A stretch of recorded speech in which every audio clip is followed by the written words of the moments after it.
Bonjour, bonjour, bonjour. Oui, suicide interdit, pourquoi? Parce que je pense que j'ai envie de partager avec vous quelques épisodes des alternatives que j'ai trouvées.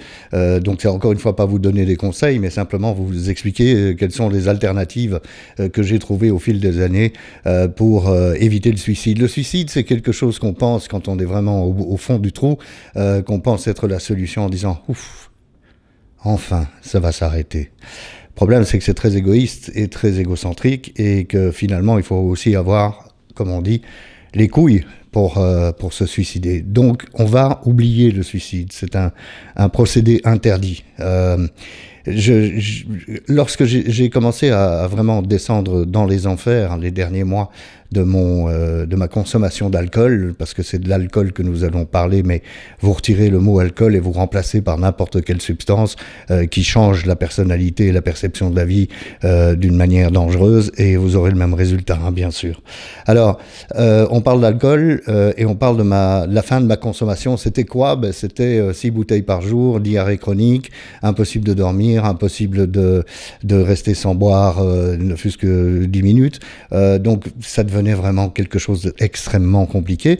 Et j'habitais un immeuble de 7 niveaux, je vous ai peut-être déjà raconté ça, avec un immeuble de 2 niveaux juste à côté, qui était en phase de démolition, parce qu'ils allaient construire un immeuble plus haut. Donc c'était l'occasion ou jamais de sauter par-dessus mon niveau, puisque j'étais au 7e, et de tomber sur un immeuble en béton, sur un immeuble de 2 niveaux, la tête la première, je dérange personne, je fais pas de dégâts, je me tue. J'ai beaucoup pensé à faire ça, et en même temps venait tout le temps dans mon esprit, oui mais enfin bon, qu'est-ce que c'est que cette histoire? C'est les pensées égoïstes, mais 100% égoïstes. Donc quel a été le premier... oui, la première alternative. Alors, attendez, je vais d'abord vous dire toutes les alternatives. La première, ça a été la découverte des groupes AA. La deuxième, ça a été la spiritualité et le bouddhisme. La troisième, ça a été la bouffe, ou n'importe quel autre produit, hein, remplacer la bouffe par n'importe quel autre produit. La quatrième alternative, ça a été d'occuper mon esprit avec des rencontres féminines. Et puis la cinquième, eh bien, c'est celle que je suis en train de vivre maintenant, avec des médocs, hein, j'en ai parlé, des antidépresseurs, mais aussi avec un nouveau traitement depuis janvier 2023, mon Dieu, si ça pouvait être 2003. Alors, je vous raconte en 2 mots, il m'est arrivé à un moment d'avoir une espèce d'éveil spirituel. Certains, dans les AA, on parle beaucoup de Dieu ou d'une force supérieure, et je crois qu'effectivement, j'ai été poussé par une force supérieure à faire quelque chose.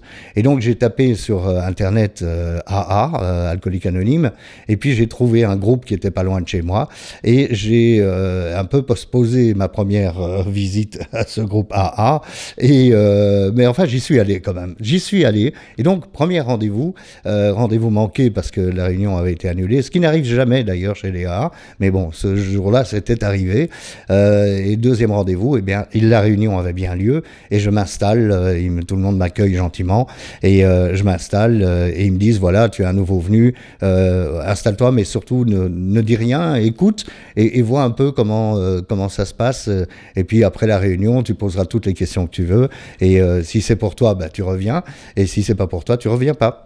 Voilà, ça c'était ma première prise de contact avec les AA. À la fin de la réunion, on m'a demandé si je voulais rajouter quelque chose avant la fin du timing de la réunion, et j'ai dit oui, et comme tout le monde avait dit la même chose, pour débuter, j'ai dit je m'appelle Stéphane et je suis alcoolique, et j'ai fondu en larmes, J'avais ce sentiment d'avoir enfin trouvé quelque chose qui me convenait, à savoir des gens qui comprenaient, qui parlaient le même langage que moi. Donc la première alternative que j'ai trouvée, c'était les Alcooliques Anonymes, les groupes de parole. Et je sais qu'il existe d'autres organisations, mais comme je ne les connais pas, j'en parle pas. Mais faites votre marché dans les associations reconnues, hein, j'insiste toujours là-dessus pour ne pas tomber sur des gourous. Et puis voilà, moi ça a été 5 années merveilleuses dans lesquels j'ai complètement oublié l'alcool. C'est comme si j'avais jamais bu, c'est comme si je n'en avais eu jamais besoin. J'ai eu une petite crise à 2 mois qui m'a fait avoir envie de rechuter, mais je ne l'ai pas fait. Encore un concours de circonstances invraisemblables qui m'ont fait ne pas pouvoir me garer, et donc j'ai continué à rouler jusqu'à chez moi. Sinon, je pense que j'aurais peut-être craqué. Et puis, depuis lors, je n'ai toujours pas repris ce premier verre depuis le 31 juillet 2015. Donc, première alternative, groupe de parole, les AA. Vous tapez simplement Alcooliques Anonymes, quelle que soit votre langue, quel que soit votre pays, quel que soit l'endroit où vous vous trouvez sur la planète, quelle que soit votre religion, quel que soit votre mal-être. Il y a toujours un groupe Alcooliques Anonymes pas loin de chez vous. Et donc, voilà, je vous le conseille vivement. Peut-être que je vais dire la même chose pour d'autres solutions. Ne dites pas j'y suis allé mais ça n'a rien donné. Il ne faut pas y aller une fois, il ne faut pas y aller 2 fois, il ne faut pas y aller 3 fois. Il faut y aller avec la tête ouverte en se disant je vais y aller et je me donne à fond. C'est ce que j'ai fait pendant 5 ans, j'ai fait une réunion tous les jours, que Dieu fasse. Il n'y a pas eu un jour où je n'ai pas eu une réunion. Je peux même vous raconter une anecdote, j'espère que je ne suis pas trop long.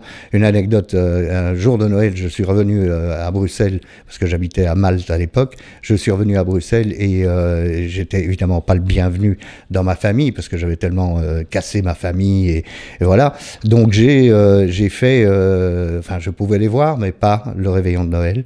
Donc le jour du 24, j'ai passé ma journée à faire des réunions. J'ai fait 3 réunions et j'ai vu un film au cinéma.